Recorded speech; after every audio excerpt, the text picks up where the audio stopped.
My life's been nothing short of a roller coaster, but whose isn't, right? Born to a dad who had to play both roles after my mom decided motherhood wasn't her gig, I grew up quick, learned tough, and got myself through college without much fuss. Dad was the real MVP, working odd jobs, making sure I had what I needed, and keeping me on the straight and narrow. After college, I packed up my life and moved to the city for a job that sounded way fancier than it was, manager at a car company. It was there, in the thick of engine oil and sales targets, that my path took a turn I never saw coming. The night I met Daniel, I was out with some work friends, blowing off steam at some dive bar that had more character than cleanliness. He walked in like he owned the place, and maybe in a way, he did, charming the socks off anyone within a 2-foot radius. Our eyes locked, and that was that. Fate, if you believe in that sort of thing. "Hey," he said, sliding up next to me at the bar. His smile was easy, his confidence infectious. "Hey yourself," I shot back, trying to match his vibe, but feeling my cheeks heat up. "Smooth, Erica, real smooth. What's a girl like you doing in a dump like this?" His tone was teasing, his grin wide. "Living the dream, clearly," I replied, rolling my eyes, but unable to keep the smirk off my face. "And you? Lost on your way to a GQ photo shoot?" He laughed, a sound that warmed me from the inside out. "Something like that. I'm Daniel, by the way." "Erica." Shaking his hand felt like sealing some unspoken deal. Little did I know. We talked for hours that night, about everything and nothing. The more we chatted, the more I realized Daniel was more than just a pretty face. He was smart, funny, and had a kind of sincerity that was hard to come by. When he asked for my number, I didn't think twice. Our whirlwind romance kicked off from there. Dates turned into weekends together, and before we knew it, 2 years had flown by. Daniel popped the question on a chilly evening in December, right in the middle of the street, with snow gently falling around us. It was so cliché, so unexpected, and so perfectly us. "Marry me, Erica. I'm a better man with you by my side," he said, his breath fogging in the cold air. I was speechless, a rare state for me. "Are you out of your mind? It's freezing, and you choose now to ask?" I teased, even as tears prickled at the corners of my eyes. "Would you have me any other way?" He grinned, dropping to one knee right there on the icy sidewalk. "In your dreams, Daniel. Of course, I'll marry you." And just like that, our new beginning started. After the whole knee and snow proposal scene, life with Daniel took on a new kind of normal. We were in that love bubble where even the burnt toast felt like a sign of our quirky domestic bliss. But as with any couple, the real world wasn't about to let us float too high without a reality check. "Erica, we've been trying for a while now. Maybe we should see a doctor, just to check everything's alright," Daniel said one evening, his voice laced with a concern he tried to mask with a casual shrug. I paused, the reality of our situation sinking in. "Yeah, I guess it wouldn't hurt. I just thought it would have happened by now, My voice trailed off, a mix of disappointment and worry creeping in. The tests were a blur of clinical words and sympathetic smiles. "Everything seems in order, but these things can sometimes take time," the doctor had said, offering a reassuring pat on the shoulder that felt more patronizing than comforting. Months turned into a year, and the strain began to show. Not just on me, but on us. Daniel was trying to be supportive, but the disappointment each month was a heavy silence we both carried. One night, after yet another negative test, Daniel found me on the couch, staring blankly at the TV, not really seeing anything. "Hey," he said softly, sitting down beside me and taking my hand. "Talk to me, Erica." I sighed, the weight of our struggles pressing down on me. "What if it never happens, Daniel? What if we can't have a baby?" Daniel squeezed my hand, his eyes meeting mine with a fierceness I hadn't expected. "Then we'll figure it out. Together. We always do." But I refused to believe that. "We're going to have a family, Erica, no matter what it takes." His words were a lifeline, pulling me back from the edge of despair. I love you, Daniel. I just hate seeing you disappointed. Disappointed? Erica, the only disappointment is seeing you this upset. We're in this together, remember? Screw everything else. And then, when we least expected it, the impossible happened. I was late, but not in the way I'd grown accustomed to each month, with a sinking heart. This time, hope flickered to life, cautious and fragile. Daniel, I called out, holding the pregnancy test in shaky hands. Can you come here? He appeared in the doorway, his expression a mix of curiosity and concern. What's up? I held out the test to him, the positive sign glaring back at us in bold defiance of all the months of heartache. We're going to have a baby, I whispered, disbelief and joy mingling in my voice. Daniel's reaction was immediate and overwhelming. He scooped me up in his arms, spinning me around as he laughed, a sound so pure and full of happiness it brought tears to my eyes. I told you, Erica. I told you we'd make it happen. His voice was triumphant, his hold on me tight and reassuring. That night, we celebrated, just the two of us, talking about the future, our dreams for our child, and how we couldn't wait to meet the little person who had already changed our lives. Quitting my job wasn't an easy decision, but Daniel was pretty adamant about it. Babe, we need you focusing on the little one. We'll manage. I'll take care of everything else, he'd said, his tone leaving little room for argument.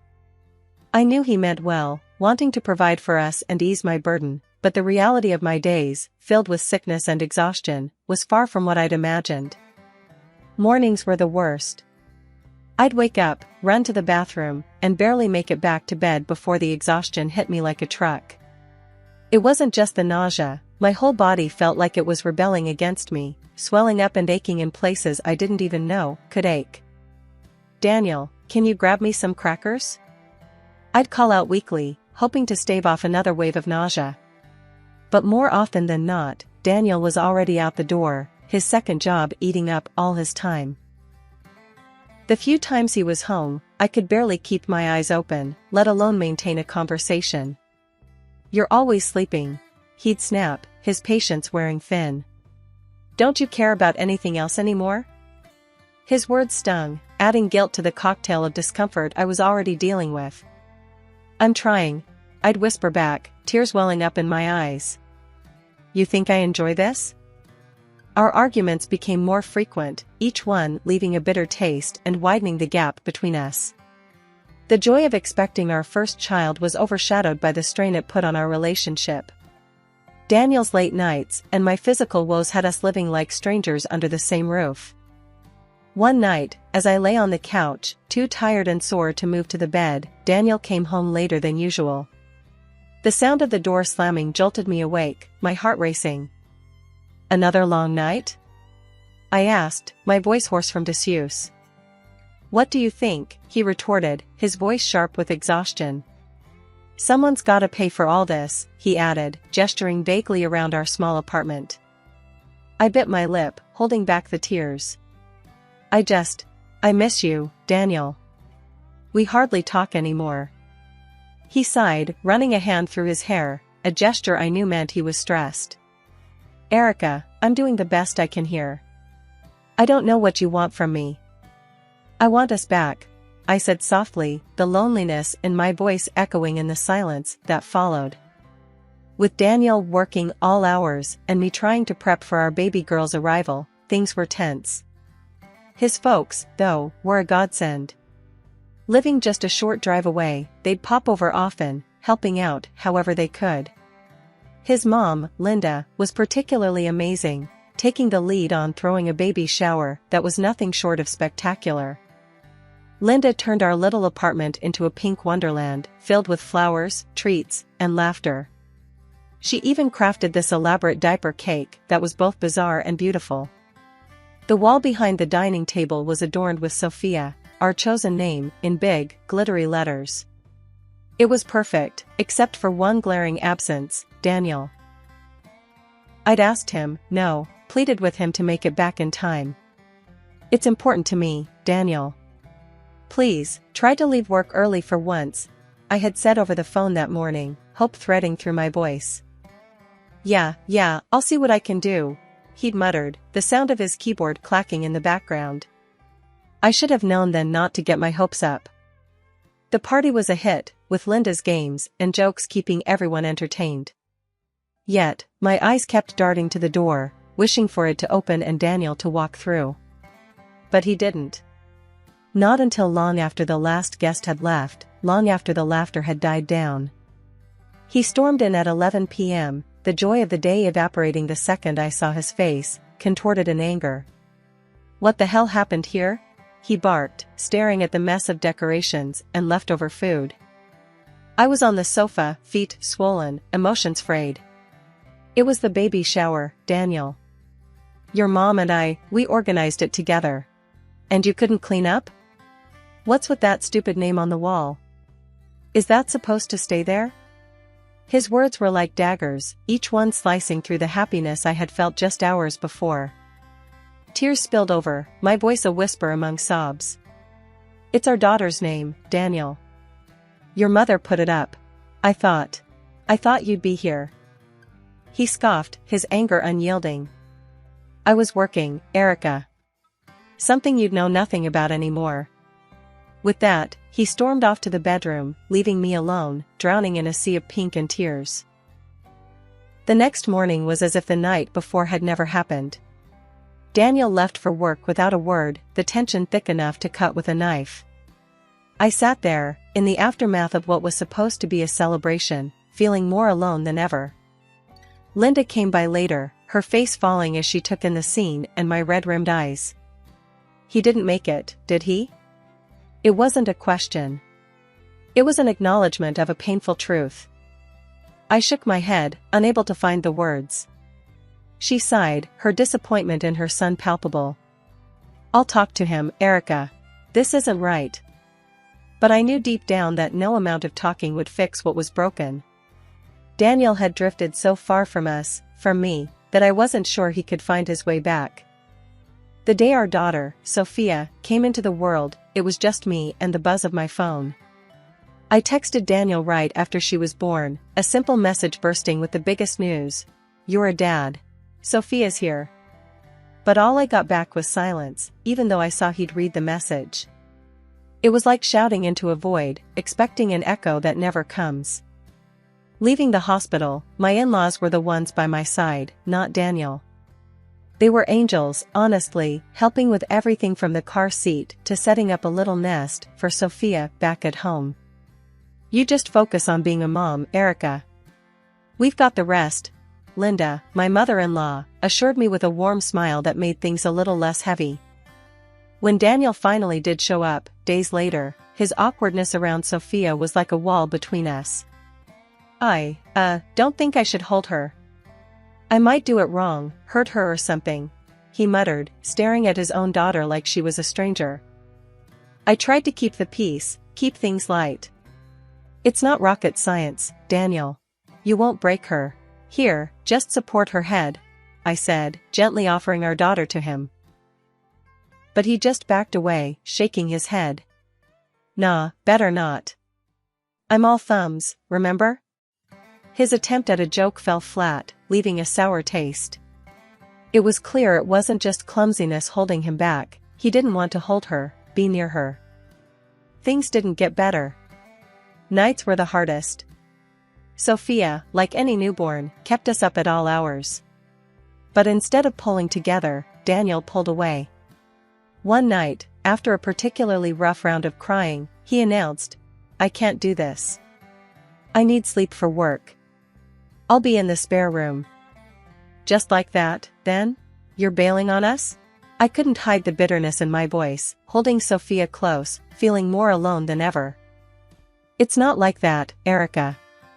I need to function, alright? And with that, he left our room, the gap between us growing wider with every step he took away. Days turned into weeks, and Daniel's visits to our bedroom became less and less frequent, until they stopped altogether. Our conversations were brief, functional, avoiding the elephant in the room, his absence, his detachment, and the growing distance between us, not just as parents, but as a couple. One evening, I tried again, hoping to bridge the gap for Sophia's sake.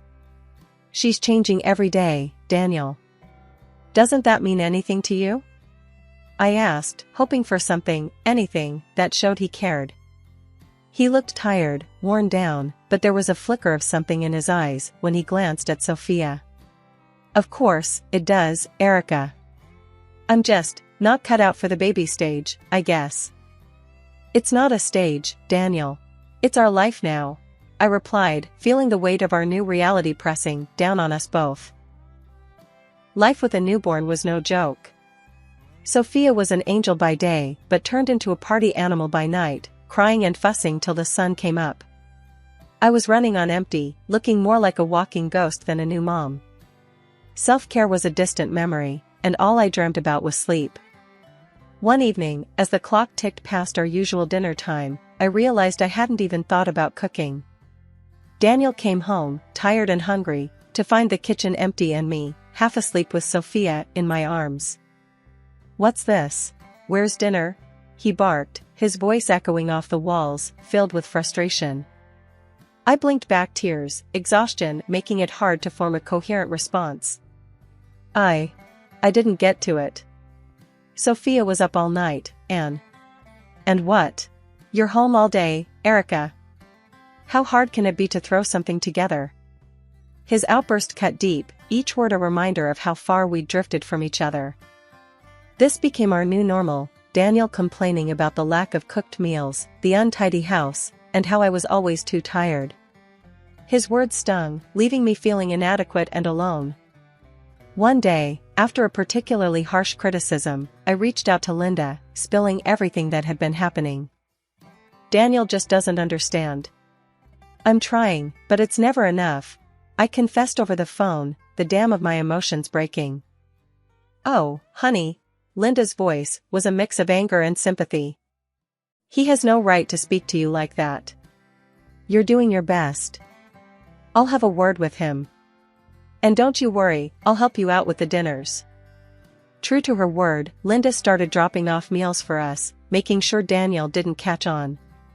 It was our little secret, and for the first time in weeks, I felt a glimmer of hope. "Thank you, Linda. I don't know what I'd do without you," I said one evening as she handed me a casserole, her presence a comforting reminder that I wasn't in this alone.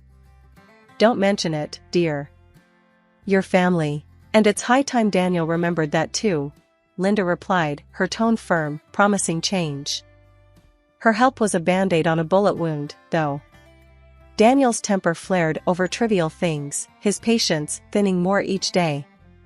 The meals may have been sorted, but the underlying issues, the lack of understanding and support, remained. One night, as Daniel complained about the laundry not being done, I couldn't hold back any longer. "I'm not Superwoman, Daniel. I'm doing the best I can. Why can't you see that?" I yelled back, my voice shaky with pent-up frustration and fatigue. He stared at me, his expression a mix of surprise and annoyance. "Well, maybe if you managed your time better." "Managed my time better?" I interrupted, incredulous. "I'm trying to keep our daughter happy and healthy, on no sleep, with no help from you. What more do you want from me?" Our argument spiraled from there, a harsh exchange of words and accusations. It was clear that something had to give. Linda's intervention was a temporary fix, but Daniel and I were on the brink, our marriage strained to breaking point by resentment and misunderstanding. That evening, everything came to a head in a way I never expected. Daniel stormed in, his face thunderous, while I was setting the table with the food Linda had brought over. The tension in the air was thick, almost suffocating. Without even tasting the food, Daniel swept the plates off the table, shattering them against the floor. "I can't eat this crap. It's tasteless," he yelled, his anger palpable. I stood there, stunned into silence, my heart pounding in my chest. Before I could muster a response, Linda emerged from Sophia's room, having heard the commotion. "What on earth is going on here? Why did you dump my food on the floor?" she demanded, her eyes darting between the mess on the floor and her son's furious face. Daniel, caught off guard by his mother's sudden appearance, stammered. I thought. Erica made this. It's awful. Linda's face turned red, not with embarrassment, but with anger. You thought Erica made this? And that gives you the right to act like a child, throwing food around? She stepped closer to him, her voice rising. Do you have any idea how hard she's working, caring for your daughter all day and night? When was the last time you acknowledged that, huh? Daniel looked like he wanted the ground to swallow him up. Mom, No, Daniel. Linda cut him off sharply. You need to hear this. Erica's doing the best she can under tough circumstances. And instead of supporting her, you criticize and belittle her efforts. Shame on you. Daniel's eyes lowered, the fight going out of him. He mumbled an apology to his mother, but Linda was quick to correct him. You owe your apology to Erica, not me. And you know what? You need to spend a day in her shoes. Maybe then you'll understand. The silence that followed was heavy, charged with unspoken truths and realizations. Daniel nodded slowly, the reality of his actions beginning to sink in. I'm sorry, Erica. I didn't realize. Linda's plan was simple, yet daunting. Daniel would take over all my duties for a day, caring for Sophia without any help unless it was absolutely necessary. I was skeptical, but desperate for a breakthrough. After Linda's departure, the air was still thick with tension, but there was a newfound resolve between us. So, we're doing this, huh? I asked, half doubting, half hopeful. You're going to take a crack at my day today? Daniel nodded, the weight of his recent realizations evident in his posture. Yeah, I need to see for myself. How hard can it be, right? There was a hint of his old, cocky humor, but it was laced with apprehension. Okay, but you're on your own, remember? I'm just a call away, but only if you really need it. I reminded him, laying out Sophia's schedule, her feeds, her naps, everything on paper. Spending the day with Linda was a breath of fresh air, literally and figuratively. We shopped, laughed, and for a few hours, I was just me again, not just a mom or a tired wife. Coming home, I was greeted by the sight of Daniel, who looked like he'd been through a war zone. His hair was a mess, there were stains on his shirt, and the living room looked like a toy bomb had exploded.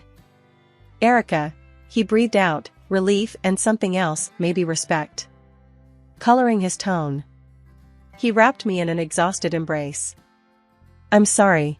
For everything. This was the hardest day of my life. I couldn't help but laugh, the tension of the past weeks melting away.